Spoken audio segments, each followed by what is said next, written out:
Hey guys, welcome back to my channel. So for today's video is another purchase invitation or sliding invitation layout na naman ang ipapakita ko sa inyo. At ang motif natin today ay dusty blue. So madaming may gusto ng dusty blue and nakagawa na ako ng dusty blue motif noon na sliding invitation. So yun din yung gagamitin ko sa pinurchase ni ma'am na dusty blue, of course. So nandito sa aking screen or sa aking likod yung finish layout na ginawa ko para sa kanila. So, ganyan yung kanyang itsura. And sure ako na nakita nyo na yung ganyang design or yung ganyang layout dahil nagawa ko na din yan before. Dahil may nag-purchase or may nag-avail na ng ganyang layout. So, ang gagawin ko lang sa video na ito ay babaguhin, of course, yung mga details, yung mga names, and tatanggalin ko yung picture nung bride or groom doon sa unang ginamit ko na layout. And of course, papalitan ko ng ibang bride and groom dahil of course, hindi naman sila yon. So, papalitan ko lang yung mga details. Ganun lang siya kadali. Yun lang ipapakita ko sa inyo sa video na ito. So,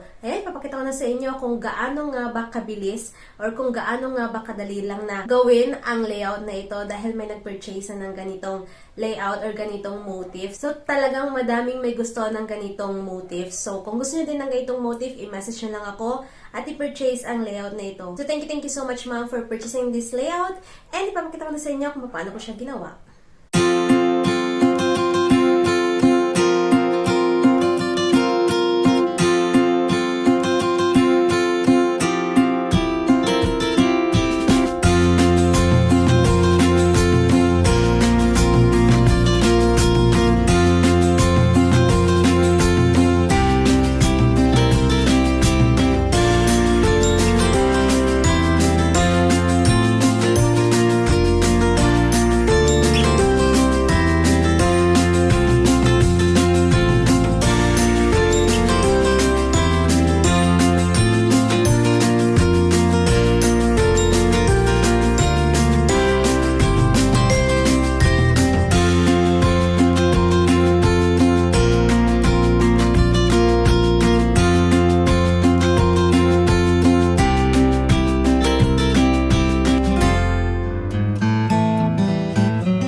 ayun, ipakita ko na sa inyo kung paano ko ginawa ng sobrang bilis lang at sobrang dali lang yung layout na ito dahil meron na ako nagawa na ganitong layout before. So, thank you so much, ma'am, for purchasing this layout. So, kung gusto nyo din ng ganitong layout, i-message nyo lang ako sa aking email. Nandiyan sa description box ang aking email. So, i-message nyo lang ako. Or pwede din sa aking Facebook page na Inspired by Cassy. So, i-message nyo lang ako doon kung gusto nyo mag-purchase ng kahit na anong layout na available sa akin. So, sana nagustuhan ninyo ang video na ito. And kung may mga request and suggestion pa kayo, mag-comment lang kayo dyan sa baba. Gagawin natin yan ng video. Again, thank you so much for watching and see you sa aking next video. Don't forget to like and subscribe. Bye!